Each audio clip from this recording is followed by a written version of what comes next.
aw bisimila Hôtel Lafiya la. N'i ko Hôtel Lafiya wulikajɔw bolodalen don walasa aw bɛ se ka lafiya sɔrɔ cogo min na ani hakilisigi aw ka séjour la anw fɛ Mopti yan. Kɛrɛnkɛrɛnnenya Mopti Sevare ka kɛ ni kurantigɛtigɛ ye min ye Hôtel Lafiya Sevare ale ye wulikajɔw boloda ka se ka min ye awa fɛɛrɛ kɛrɛnkɛrɛnnen dɔw ta walasa aw bɛ se ka lafiya sɔrɔ cogo min na aw ka séjour la hôtel kɔnɔna na n'o ye ka panneau solaire installer min ye kurantigɛtigɛ o degun aw kana o ye séjour la l'hôtel yɛrɛ kɔnɔna na. Réservation ka kɛ kabi sisan min b'a to aw bɛ se k'aw ka séjour kɛ k'a sɔrɔ tɔɔrɔ tɛ aw kan degun tɛ aw kan Hôtel Lafiya. Hôtel Lafiya ale filɛ nin Sevare Bangetaba yanni ka se aéroport sirafara ma station laban i kiniboloya fan fɛ i bi jigin o carré fɛ mètre 200 bɔɲango Hôtel Lafiya ale cokolen bɛ i kiniboloya fan fɛ i bɛ se ka weleli kɛ nɛgɛjuru siraw fɛ 21 42 14 11 76 01 01 98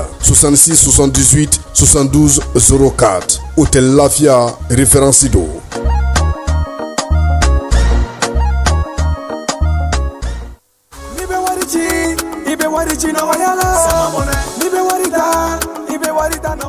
Sama mɔnɛ bi maliyɛnw jɔrɔna ko n'u hamina ko dɔn o de la sama mɔnɛ ma fɛn fara a ka wari cili musakaw kan wa a ka nɔgɔn ni Mali wari ci siraw bɛɛ ye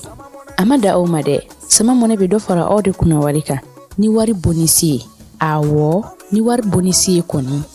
aw ka sanni kɛ ni sama mɔnɛ application ye aw bɛ wari sɔrɔ aw ka compte bonisi la ka daminɛ crédit la abonnement télé fo ka taa se courant ni ji sarali ma aw bɛ bonisi sɔrɔ nin bɛɛ la n'a ka bonisi buguna dɔrɔn aw bɛ se k'a yɛlɛma aw ka sama mɔnɛ compte la ka sanni wɛrɛ kɛ n'a ye walima ka taa wari jɛbɔ an ka lasigiden dɔ fɛ yen aw ye mɔnɛ bɔ aw yɛrɛ la a k'a si filɛ sisan ni sama mɔnɛ application téléchargeli ye Play Store walima App Store kan ka sɔrɔ k'aw tɔgɔ sɛbɛn ni sama mɔnɛ ye aw de kunna wari bɛ augmenter. Sama mɔnɛ i yɛrɛ ta awɔ i yɛrɛ ta ni yɛrɛ ta ye.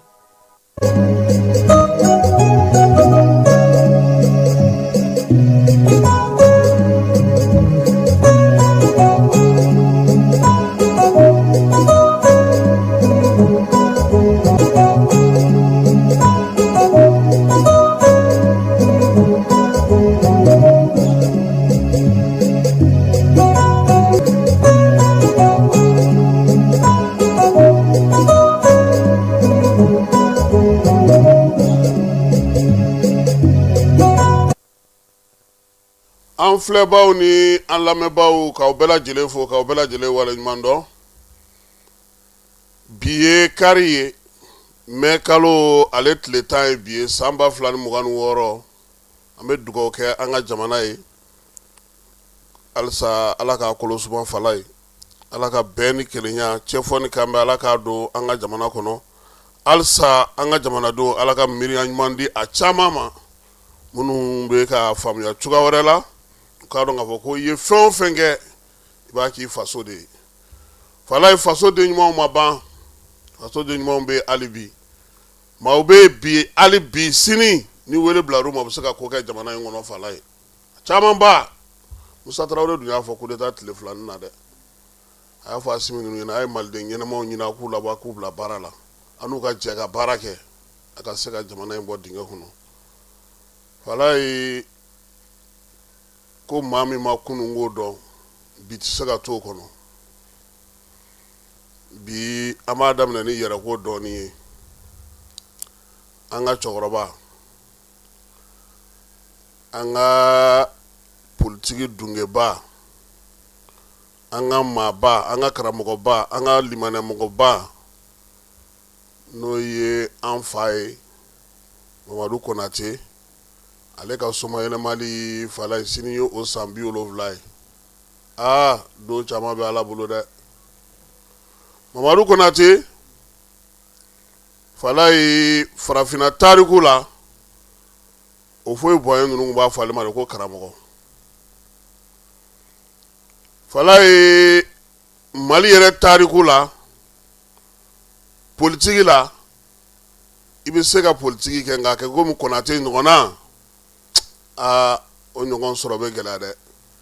e ni mɔgɔ min bɛ jɔyɔrɔ nɔfɛ fala ye o bɛ si e fɛ yen a bɛ tile e fɛ yen a bɛ dumuni fɛ yen fini denw ni limanaw ni somɔgɔw bɛ kɛlɛ maa si kana s'a ma o ka dɔgɔ bi dɛ o ye Konate ni Filidabo Sisoko ka teriya ye Fala ye Filidabo dɔnnila n'a tariku sigi a fana ka sabula maa caman tɛ Filidabo dɔn Fala ye ɲɛ bɛ Amadu Ampate Bala a ka karamɔgɔ ye Fili ye Fili yɛrɛ kun kan ka taa Gambi de Fala ye ka taa morikalan de kɛ yen nka balimakɛ dɔ de fatura ale bilara o nɔ na min ye kɔmana ye ko ka taa na ale ye Fili taatɔ filɛ nin ye kalan na nin ye n'o tɛ a kun kan ka taa morikalan de la Gambi kaw fɛ a fa n'o ye Sirima ye o tun y'o de ŋaniya k'a fɔ k'a bɛ kɛ ten nka n'Ala ko min bɛ kɛ o de bɛ kɛ o Filidabo kelen Fala ye kalata kɛra yan ale nana jigin Mamadu Konate de fɛ yen Bamakɔkura a teri don a balima don a sinji don a jɛɲɔgɔn don u ye baaraw kɛ ɲɔgɔn fɛ u ye kalanw kɛ ɲɔgɔn fɛ ale jɛra n'a ye ka sabula a y'a sɔrɔ Konate yɛrɛ ma don politiki la a sɔnna ka Fili dɛmɛ a waati kalata min tun bɛ kɛ ni Senegal tɛ sabula Senegal ye san 100 kɛ ale bɛ Faransi ka mara kɔnɔna na n'o y'a ka Assemblée nationale ye bi ko Senegal olu bɛnna ye koyi min ye yamaruya dile farafinna jamana tɔw ma Niger ani Sudan français Fili de taara olu tɔgɔ la ka kɛ député a ka sɔrɔ ka taa Faransi o kɔfɛ Konate yɛrɛ nana sen don kow la Fala ye Bamako tutigɛbaw Bamako dugulenw kabilatigiw olu de ko Fili ma Konate ma cɛwulenba den wuli k'i cɛsiri i yɛrɛ k'a ɲini o la ISRDA min n'an b'a fɔ ISRDA Fala ye a bɔra tɔn min na o ye RDA de ye PDCI RDA bɛ yen min ye RPG RDA bɛ yen RDA fɛn fɛn bɛ yen farafinna kɔnɔ Fala ye a bɛɛ tu tigɛra yan ni octobre 46 Bamakɔ yan Mamadu Konate an b'ale min ka san 70 kɛ sini ni Ala sɔnna ma Fala ye maa min don a bangena Katikaw fɛ yen san 1897 Mali école n'o ye kɛrɛnkɛrɛnnenya la an ka dubaw an ka taabolo an ka tabiyaw an ka maanifiya lamɔ bɛ kɛ cogo min a mina o la yan'a ka nanzara kalan sɔrɔ ka taa William Pointikaw fɛ yen Fala ye Mamadu Konate politikiman min don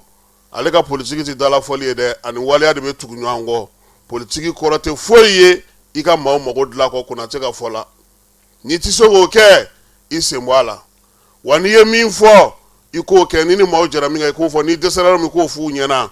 a ka lamɔ kɛcogo a ka kalan kɛcogo ka kɛ ni an yɛrɛ ka maanifiya n'an ka adamadenya kɛcogo ye Fala ye o y'a to diɲɛmaa y'a bonya Konate ye RDA tutigɛbaw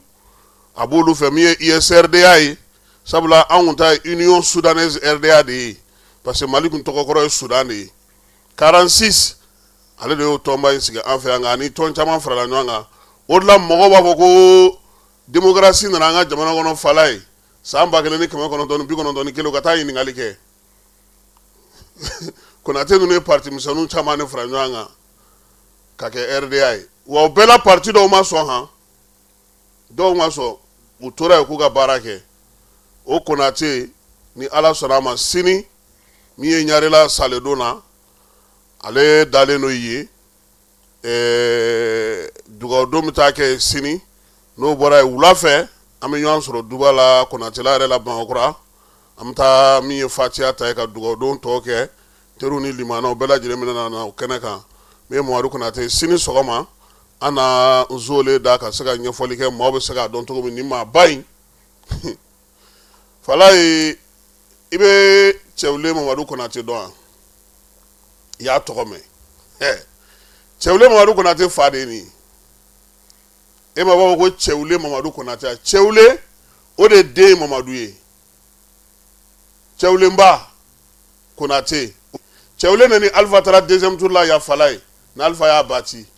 o Cɛwule ne fatura ɲɔnɔn sira la a n'a ka tɔndenw u taatɔ tɔn ka lajɛ dɔ la accident senfɛ o y'a sɔrɔ u bɛ ka kalata min ye san 1977 ani 7 u bɛ k'o jamanakuntigi kalata kun labɛn deuxième ani Alpha kun kan ka ɲɔgɔn sɔrɔ min kan Ala y'a kɛ ale ni ju dɔgɔyara donc mɔgɔ caman bɛ to ka a photo ta k'a kɛ fa photo ye minnu t'a dɔn olu caman b'o kɛ kuma caman nka Konate Falaye Konate ninnu de kun ye ladamu maanifinya i b'a dɔn ko bana min y'a minɛ dusukundimi bana don fo ka taa se a ka saya ma Falaye a tun bɛ kalan kɛ a ka kalandenw kunna a ka fenêtre fɛ a banalen dalen so Konate a ka bana natɔ ye k'a to débutera la Faransi a ye sira ɲini tubabuw fɛ k'a bɛ segin ka na so fɔlɔfɔlɔ mɔgɔw tun bɛ yeli kɛ yɔrɔ jan a ye Modibo Keyita tɛgɛ don Modibo Keyita yɛrɛ Konate ka janaja don a ye bataki minnu kala filidabo ninnu ye minnu sɛbɛn ani tubabuw Falaye min ye Konate ka janaja ɲɔgɔnna jama a waati Bamako a kun lajɛ ɲɔgɔnna ma deli ka kɛ Bamako dugukolo kan fɔlɔ n'i y'a ye ko mɔgɔ minnu b'u kumakan an'u ka kɛwalew gɛrɛ ɲɔgɔn na ninnu de don Falaye olu ma politiki kɛ ɲɔgɔn janfa ye olu ma politiki kɛ namara ye u y'a kɛ tilennenya ni laadiriya ye ka jamana dilan ka jamana sigi ka jamana sɛbɛnw dilan a fatura san 4 ka kɔn Mali ka yɛrɛma hɔrɔnya ye n t'ale tun bɛna k'an ka jamanakuntigi ye donc Konate n'Ala sɔnna ma aw tun bɛ yɔrɔ min kunu Mamadu Konate tɔgɔ dalen don ale de la Samaba rond-point in o tɔgɔ dalen don ale de la école Mamadu Konate tɔgɔ dalen don ale de la o la kuma la mɔgɔ bɛ to k'a fɔ ko ka stade tɔgɔ yɛlɛma an bɛ a lajɛ an t'a dɔn mɔgɔ n'u bɛ Konate fana dɔn quoi i m'a ye wa fɛn dɔw bɛ yen n'i b'a fɔ jateminɛ kɛ sinon bi a ka lagare Musa Konate o de ye Sobe président ye yɔrɔ balontanko kɔni ma t'o ɲɛfɔ o ɲɛna wa Musa kɛra a fa yɛrɛ Falaye ni Musa bɛnna min kan a b'a da tu i la dɛ tilennenya kɔnɔna mɔgɔw yɛrɛ b'a fɔ farikolo ɲɛnajɛ ko ni Musa Konate don k'a bɛ bɔ a sira fɛ dɛ farikolo ɲɛnajɛkɛla balontan an ka bɛɛ ɲininka o la n'a ko min a bɛ to o de kan a t'a namaralama la fiyewu donc an b'a fɛ ka nin fɔ mɔgɔw ɲɛna san 70 o tɛ tile 70 ye min ye Mamadu Konate an ka cɛkɔrɔba n'Ala sɔnna a ma sini sɔgɔma min ye kaburudon na Ɲarela an na taa ka jaw ta ye wula fɛ an na ɲɔgɔn sɔrɔ duba kɔnɔna na Konatela yɛrɛ la ka se k'a fɔ nin kun y'an donkan ye bi wulada in na.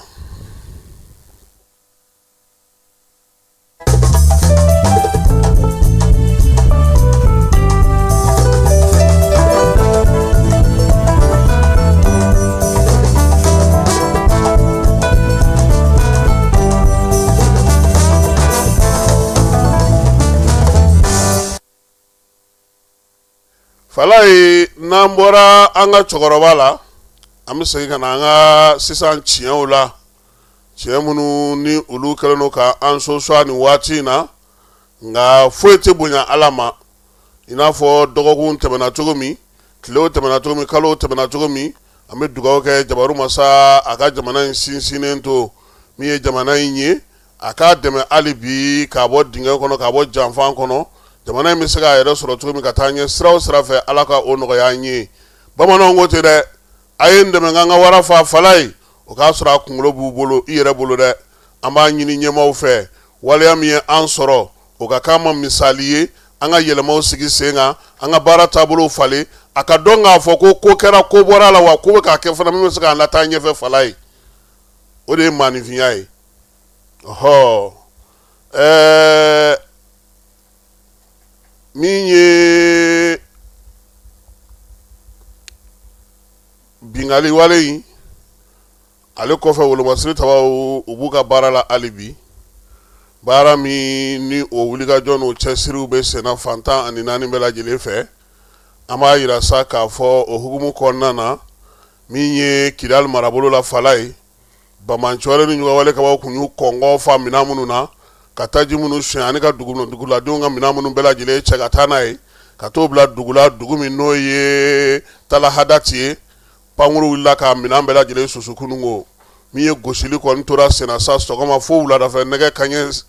16 waati hali taji mana yɔrɔ minnu tun b'u bolo u y'a bɛɛ lajɛlen filenkolon ci k'a da kolon ci ni Mali pankuru ye ka taa Alizeri masuruna na o bɛɛ lajɛlen tɛmɛnen kɔfɛ bi Falaye Kidali dugu bɛ maa minnu bolo mara kɛlen don fɔnkɔɲɔgɔnkɔ ye Bilal Ag Serifo ale ni Aligabasi k'u ti ka ji kɛ ɲɔgɔn tɛgɛ n'o y'a sɔrɔ Jini maaw olu ka wakiliw donnen don Iyad Agali la ale ni Aligabasi ka surun kosɛbɛ o minnu bɛ ka dugu sɔrɔ bi ka dugu kɛ u sago ye efela maaw n'o ye Bilal ak Cherif ninnu ye o ma diya olu ye hali dɔɔni olu ka nisɔngoya barika bonyanen don sabula a yera k'a fɔ Snim ale de sago bɛ dugu kɔnɔna yɔrɔ caman na ale de sago bɛ fɛn caman na min ye efela kɔni ta kɛlen don dɔrɔn ka kunnafonidiw kɛ ka kow kɛ Bilal ak Cherif ni Algabas k'u kɔni u tɛ ka ji kɛ ɲɔgɔn tɛgɛ bi Kidal dugu kɔnɔna na Falaye wa basigi fana tɛ yen sabula Kidalikaw bolo don o don armée bɛ se ka gosili kɛ wa gosili min bɛ ka kɛ su ni tile dugu yɛrɛ lamini ni dugu kɛɲɛkanw ni dugu yɔrɔ girimanw na kuma tɛ min ye minɛn minnu sonyɛna n'u taara olu bɛɛ lajɛlen bila yɔrɔ min n'o filenkolon cira k'o dakolon ci o jigitigɛ barika bonyanen don bi kosɛbɛ Kidal dugu kɔnɔna na Mali armée ale bɛ labɛn na Falaye min ye an ka général de brigade Mamadu Masawule Samake ye n'ale daga yɔrɔ bɛnnen don nin waati na Gawo kɔnɔna ma dugukoloko ɲɛmaya bɛ ale bolo ani fils a y'i sen bɔ a kɔnɔkɔrɔ ka taa ye Falaye min ye colonel Atayer n'a ka cɛdenw ye ka taa u galabu kɛnɛya Diripa ale ye ja min sɔrɔ a la nanzarakan na an ka jɛ ka o filɛ ɲɔgɔn fɛ. Les attaques terroristes du 25 avril dernier, perpétrées contre plusieurs villes du pays, notamment celle de Kidal, le général de brigade Mamadou Massaoulé Samake, commandant du centre est de l'opération du Kukoloko, a effectué du 5 au 6 mai 2026 une visite d'autorité à Anifis. Cette mission de terrain avait pour objectif de s'enquérir de l'état moral des hommes engagés sur le front, d'évaluer leurs conditions de vie et de travail, mais également d'échanger avec les unités ayant récemment participé au combat contre les groupes armés terroristes dans la ville de Kidal. Conformément aux directives du chef d'état-major général des armées, les forces de la région militaire numéro 7 procèdent actuellement à un repositionnement tactique de leur dispositif. C'est le positionnement stratégique que nous adoptons et vont nous permettre de mieux nous réorganiser et de rebondir en cas de besoin pour encore aller à la chasse, aller à la reconquête de nos territoires. Et comme les autorités aiment le dire, un pan du territoire malien ne sera à la disposition d'aucune force obscurantiste, aucune force terroriste. Donc à ces hommes, c'est des encouragements, à ces hommes, c'est des félicitations du commandement, à ces hommes, c'est un appel à la préparation encore à engager d'autres combats pour aller recouvrir la souveraineté intégrale du territoire national. Au cours de cette visite, le général Samake a également inspecté plusieurs positions du dispositif sécuritaire. Falaye min ye Mamadou Massaoulé Samake a ka munumunu salo in senfɛ a ko ko a nana cɛdenw lajɛ u jɔcogo an'u galabu kɛcogo an'u ka baara kɛcogo min ye général de brigade ye a ko nin ka kan nin waati in na wa min ye cɛdenw ye a y'a f'u ɲɛna u ka wuli k'u jɔ k'u cɛsiri n'u labɛnnen don u ka dɔ fara labɛn kan sabula kɛlɛ taabolo ni kɛlɛ kɛcogo bɛna falen don nataw ni waati nataw la a bɛ se ka kɛ ni fanga ɲɛmaw ye min fɔ u k'a ka baara kɛcogo bɛna k'u k'u labɛn ka o kɔnɔ min kɔni ka d'ale ye bɛɛ labɛnnen ka to waati bɛɛ lajɛlen balana ka na ye ko in na o yɛrɛ fana nisɔndiyayɔrɔ ye min ye a la Falaye a fana ma tɛgɛlankolon ma taa han nka an b'o tɔ to ten a tɛgɛlankolon ma taa maaw k'o faamu an b'o tɔ to ten pour que bɛɛ lajɛlen k'a dɔn k'a fɔ ko labɛn min bɛ sen na Massaoulé Madila n'a bɛna bɔ kɛlɛdaga la sa sabula ale yɛrɛ filɛ nin ye ni kɛlɛdaga yɛrɛ de tɛ ale ni ti lafiya fiyewu wolomasiri tabaw ka dagatigi kura n'o ye Élisée Jean Daw ye ko k'a da bɛɛ lajɛlen tulo ka sa ko armée ka wuli ka jɔ n'a ka cɛsiriw bɛ sen na marabolow bɛɛ lajɛlen kɔnɔna na kalo tile 8 dɔw kun taara u dogo tu dɔ kɔnɔna na min ye Zangasokaw fɛ ani Senkolokaw fɛ Kucala mara la Falaye u ni armée ye tɛlɛ kɛ ɲɔgɔn na ko labanna armée ta la Bamancɔni jɔ wale kaba minnu kun y'u fasa jan nka k'i k'u ti taa fiyewu ni mugu ci kan kun cayara armée ye a ka maa kelen jogina o ko in senfɛ Bamancɔni jɔ wale kaba maa 12 u y'olu bɔ baara la pewu minɛn minnu tun b'u bolo k'olu bɛɛ lajɛlen salo a fɔ masa marifa ma ko PKM o kelen tun bɛ a la PM o kelen bɛ a la ale ni moto 13 u sera k'u bolo da ka min ye Kucala mara kɔnɔna na min ye Jean Élisée Daw ye a ko ka kɛlɛkɛcɛw fo wulikajɔ ni cɛsiri la ko wa ko a ma ban dɛ ko don o don u ka dɔ fara cɛsiri ni wulikajɔ kan o yaasa Bamancɔni ka wale kɛbaw olu bɛ se ka sɔrɔ cogo min na k'u ndaraki k'u bɔ baara la pewu n'an bɔr'o la min ye sɛgɛnnafiɲɛbɔ o bɛ kɔmɔsodugu k'a ja Falaye maa n'i bɛ ko la a ka dɔn ni maaw bɛ ɲɔgɔn fɛ o ka ɲi kosɛbɛ kunungo Mali fan 14 Tongodugu ni Bolomadadugu bɛɛ lajɛlen maaw bɔra k'a jira sa ko wolomasiri tabaw k'u b'u senkɔrɔma don dɔ bi u b'u senkɔrɔma don dɔ sini furancɛla fanga ɲɛmaw k'u yɛrɛ fo k'u waleɲuman n'u ka baara n'u ka cɛsiri la maliden cɛman na musoman k'a bɛɛ lajɛlen fo Falaye tasibila kɛrɛnkɛrɛnnen ka kɛ maaw ma maa minnu n'olu fatura avrikalo tile 25 minnu jogina ka dugawu kɛ u ye seli kɛrɛnkɛrɛnnen taara ka ɲɛsin général d'armée Sadio Kamara ma a n'a ka denbaya maa minnu n'olu tora nin waleya in senfɛ fala ye an bɛ taa sa Mamadu Konate kɔnɔna na Bamako ya kunun ko Keba Jalo ale ye yenkaw ka kumakan dɔw ta an ka jɛ ka taa yen. Ne nana n fasiya de kɛ kabi lawale ni kɛlɛ bina jamana kan ɲamakalaw de tun bɛ bila kɛlɛcɛw ɲɛ k'u baro k'u jalami k'u bilasira ka taa kɛlɛda la ka tila ka min sɔrɔ lakalifɛn k'o fara tariku kan bi an ka jamana bɛ degun min kɔnɔ an bɛɛ kan k'an jɔda kɛ dɔ ni mugu don dɔ bɛ ka furakɛli kɛ dɔ bɛ ka balo ɲini ka na an ta ye ka jamanadenw hakili lajigin k'u jalami k'u lafarinya u ka sɔn k'u ɲɛsin faso ma bari faso fila tɛ maa si bolo Mali de ye an faso ye an bɛnbaw taara k'o de to an bolo an yɛrɛ kan k'o de di an den n'a mɔdenw ma n'a bina mɔgɔ mun tile la président do président tɛ o tɛ dɛ a kɛra aw bɛɛ tile la o tuma a bɛ ɲini bɛɛ fɛ bɛɛ k'i se kɛ o kama an ka jamana fasa ko jugu mana kun bɔ so kɔnɔ walima kɛnɛma ko bɛɛ ka wuli k'i jɔ ko saya ka fisa malo ye. Ne tɔgɔ Fatumata Gundo Ndiaye Capital Plaku musow ka présidente ye an nisɔndiyalen don bi kosɛbɛ hali n'a danna an ye siyaw bɛɛ yan bi donc o y'an nisɔndiya kosɛbɛ welewelekan min bɛ ne bolo maliyɛndenw k'a dɔn an bɛɛ de ye fa kelen ba kelen siya bɛɛ de ye kelen i mana maliyɛnden kelen faga i ye maliyɛnw bɛɛ de faga donc welewelekan min bɛ n bolo maliyɛndenw an ka ɲɔgɔn minɛ anw de ye fa kelen anw de ye ba kelen ye mɔgɔ wɛrɛ tɛna Mali in dilan n'anw tɛ an bɛ min ɲɛɲini population fɛ amalgame ka dabila fɛn o fɛn n'aw y'a ye n'aw sigara a la a y'a lase jamana fangatigiw ma u kan ka baara kɛ cogo min na u yɛrɛ b'a dɔn u kan ka kɛ cogoya min na o ye ne ka welewelekan ye. Ka fɔ maliyɛnw ye ko fɛn kuma kelen dɔrɔn de bɛ yen n ko si kana siran an tɛ siran faransɛ ye fɛn fɛn bɛ passé aw kana taa yɔrɔ ɲini n'u ko a ma ko terroriste o ye nkalon ye n'u ko djihadiste o ye nkalon ye n'u ko aw ma ko non ko mercenaire o ye nkalon ye Faransi de bɛ nin bɛɛ kɔ donc k'a fɔ Faransi ye ko nous sommes les descendants de Sunjata Keita nous n'avons peur de personne donc a k'i hakili to a yɛrɛ la et ce qui est sûr a ye fɛn mun damina Mali ka Mali déstabiliser la France sera déstabilisée d'ici là parce que a tɛna Afrique sɔrɔ tuguni c'est parti du Mali et le Mali nous sommes une nation nous ne sommes pas un pays. Madame Konare Lafia Jara, présidente de Anga Mali Muso, épouse de militaire. Ira Djien Mogola, quand on est kelene, Anga Mali, Ambanga Sorasuko, Nia me Sorasi, Iko Ka Muso, Iko Deon, Iko Jamana, Iko Lakana, Bi, Benyabala, Djien Moganyabala, Ukeleka Jamfamita, Maliba Segare, mais Bessilendo Kalaje, mais en Muso Lakao, en Malien Deon, Ango, Amanga Famoko, Ambu soutenu. Ambu soutenu, Bekelamina Bubaya, en de là. O de kama an bɔra bi musow bɔra k'u bolo di ɲɔgɔn ma k'a yira diɲɛ mɔgɔ la k'an ka jamana y'an ta de wa n'Ala sɔnna ma an b'an ka faamaw kɔ. Ne tɔgɔ Mahamani Mama Ɲare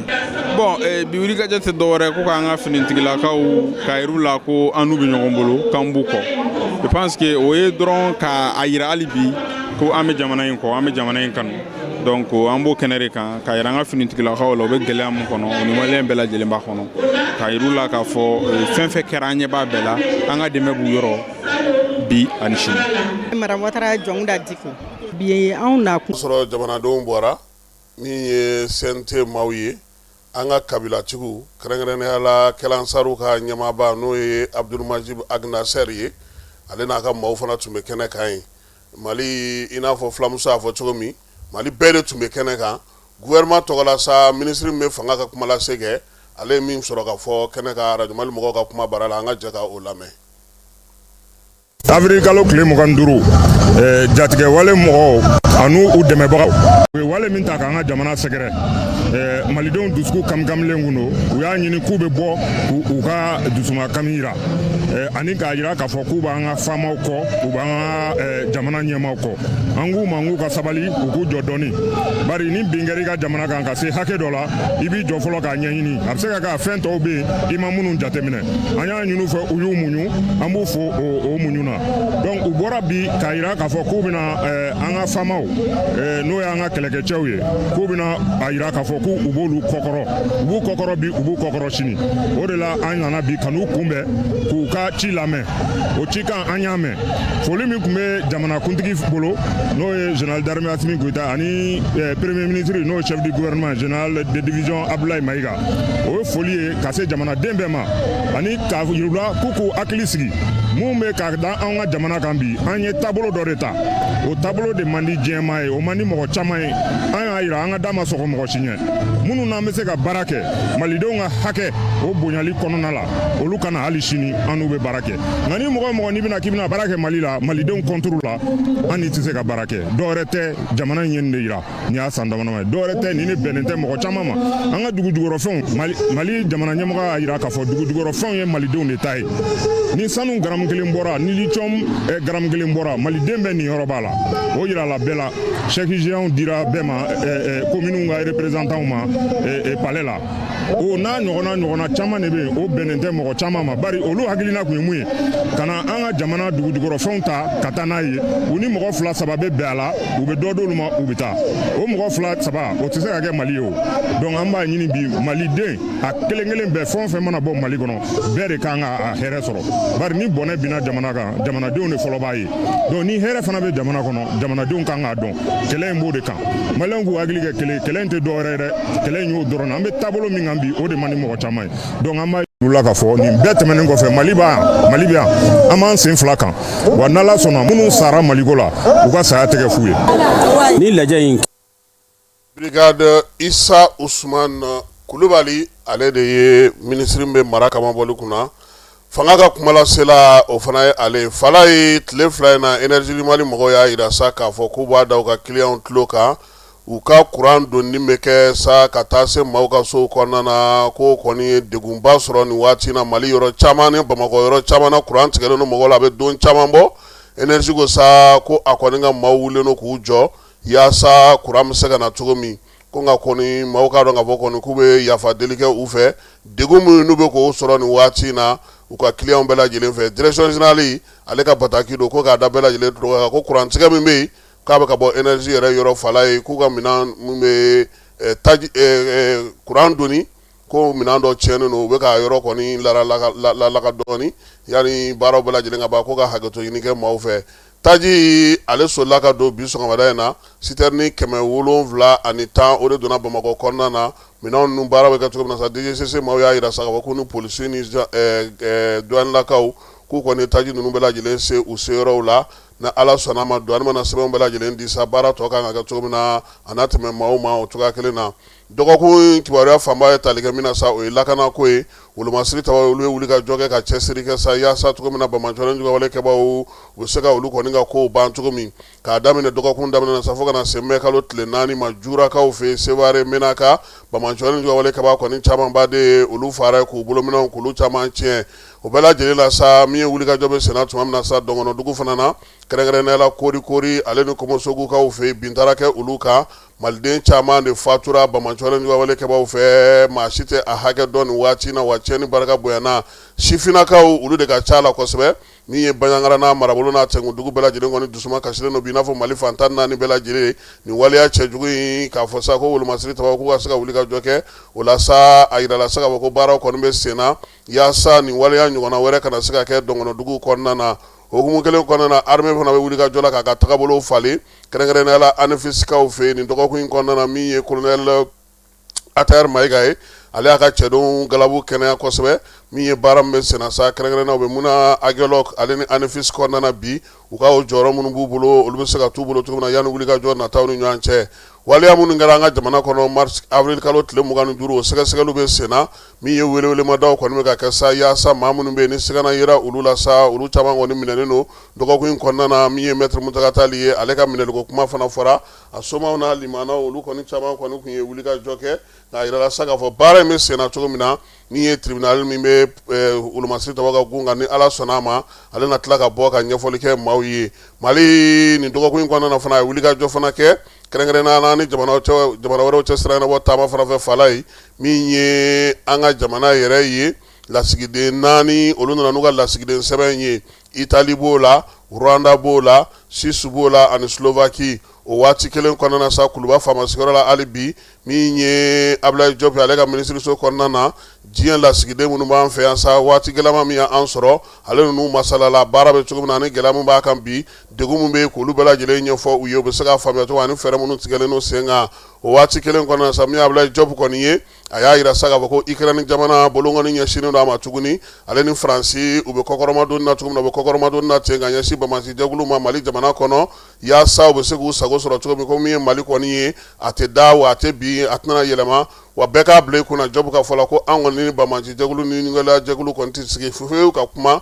min ye sigikafɔ min kan ka kɛ kɔni o tɛna kɛ nin waati in na Diop ka fɔ la o waati kelen Nations Unies ale bankun kan maa minnu bɛ yen n'olu bɛ taa tunga fɛ sa olu ka baabu kɔni bɔlen don ka bin Musa Aga Atayɛri Mali tɔgɔla New York ale ye kuma ta fɛɛrɛ min bɛ Mali jamana bolo ani baara min ka kɛ Mali jamana kɔnɔna ka ɲɛsin tungarankew ka taa ni ka seginw ma n'u ka baara kɛcogo n'u seginna ka na jamana kɔnɔ u bɛ se ka jɔyɔrɔ sɔrɔ cogo min na ale ye o kumaw bɛɛ lajɛlen dangɛnɛmaya Mali ale tɔgɔ la min ye jafara bɛ k'aw fɛ yen musow tun y'a yira k'u bɛ dugu bila mais min ye jafara bɛ ka minnu bɛ yan olu y'a yira sa k'a fɔ k'u kana bɔ ko u ka t'u nɔ na fɛɛrɛ ni dabali bɛ tigɛ sa mara ɲɛmaaya minnu b'u bolo sa olu n'olu fana kumana u y'a yira sa k'a fɔ ko balo kɔni bɛna ɲini ka d'u ma kɛrɛnkɛrɛnnenya la yaasa cogo min na u bɛ se ka to u sigiyɔrɔ ninnu na nin waati in na min ye IS jamanaw fana olu y'a yira sa k'u ka wulikajɔ barika bonyalen don Mali kɔnɔ nin waati in na kɛlɛkɛcɛw bɛ gosili la Kidali n'a marabolo bɛɛ lajɛlen kɔnɔna na yaasa armée ka baara minnu bɛna kɛ don nataw la olu bɛ se ka nɔgɔya cogo min na min ye Wolomasiri taba ninnu faralen ɲɔgɔn kan o kibaruya kɔni kun fɔlɔ dira Niger ale jabaranin na Mali télévision so fana ye a dangɛnɛmaya alamisa tɛmɛnen ka ɲɛfɔli kɛ a ko la jamanakuntigi Falaye nin bɛɛ la ale bɛ ka maaw dɛmɛ ni ji ye jibondo o bɛ ka di cogo min o bɛ ka di o cogoya kelen na ten k'a yira sa k'a fɔ min ye Bamakɔ n'a Tɛnkundugu n'a Bolomadadugu caman olu ye jibondo sɔrɔ k'a daminɛ Tabakɔrɔ la ka taa se Bangɔni ma k'a daminɛ Senu na ka taa se 100 000 logement ma Dumanzana Nafaji Jelibugu ninnu bɛɛ lajɛlen ye ji sɔrɔ Falaye kibaruya min yɛrɛ fɔra Zena ko in hukumu kɔnɔna na n'o ye jamanakuntigi yɛrɛ nagakɔrɔmaa ye Falaye min ye jamanakuntigi musaka min n'a b'o ta kalo kalo n'o ye 150 ye k'a ti dɔrɔmɛ bɔ a la tuguni ko k'a bɛɛ don maaw dɛmɛni o sira fɛ yaasa baara in bɛ se ka sinsin cogo min jiko bɛ se ka ɲɛnabɔ cogo min jibondon kɔni dilanlen sa a bɛ 517 de la bi min ye mɛ kalo tile 7 Janginɛbugukaw olu ta sigira sen kan wa baaraw bɛ senna fana i n'a fɔ jamanakuntigi yɛrɛ y'a fɔ cogo min na sa marabolo caman bɛ se k'a sɔrɔ cogo min na sa o la sa a kɔni ye taabolo yɛrɛ falen pewu taabolo falenlen hukumu kɔnɔna na u bɛna n'o sinsin min kan sa maaw magoɲɛ fɛn wɛrɛ minnu bɛ yen kin kɔnɔnaw ni bɔlɔn kɔnɔnaw n'an ka sigidaw bɛɛ lajɛlen na olu bɛ se cogo min na ka se ka baara kɛ cogoya min na ka se ka nin fɛn ninnu sɔrɔ n'an bɔr'o la Falaye an b'a yira sa k'a fɔ minisiriw fana ye wulikajɔ kɛ nin dɔgɔkun in kɔnɔna na minisiri Mamu Dafe ale ye baara kɛ baara min ni a y'a ka baarakɛda maaw bɛɛ lajɛlen fara ɲɔgɔn kan ni maa minnu bɛ baara kɛ k'olu hakilina sɔrɔ degun b'an ka jamana kɔnɔ minisiri min bɛ baara ni baarakɛlaw ka ko kunna fana Fasun Kulubali ale fana ye lafasajɛkulu wele ka hakili jagabɔ kɛ n'u ye minisiri min bɛ kalanko kunna ale fana y'o ɲɔgɔnna kɛ an y'a ye fana k'a fɔ ko min ye minisiri wɛrɛw fana ye o wulikajɔ ɲɔgɔnna kɛ yaasa jamana ɲɛmɔgɔw ye fɛn minnu fɔ n'u bɛ se ka hakilina falen kɛ cogo min juraw ka soba kɔnɔna na min ye minisiri min bɛ jagoko kunna ale n'olu fana ye hakilina falen kɛ baara bɛ se ka yɛlɛma cogo min ye da dumuni fɛnw ni baloko o bɛ se ka sigi sen kelen kan cogo min na ka kɛ ni degun b'an ka jamana kɔnɔ olu fana y'u ka kimɛliw kɛ n'an bɔr'o la hijitalaw an ka hijitala kunfɔlɔ fana taara dɔgɔkun in kɔnɔna na Falaye u selen kɛnɛ ka ye u taara ka taa yɔrɔ belebeleba 2 lajɛ yɔrɔ fɔlɔ o ye Madina ye u taara ziyara kɛ ziyara kɔfɛ min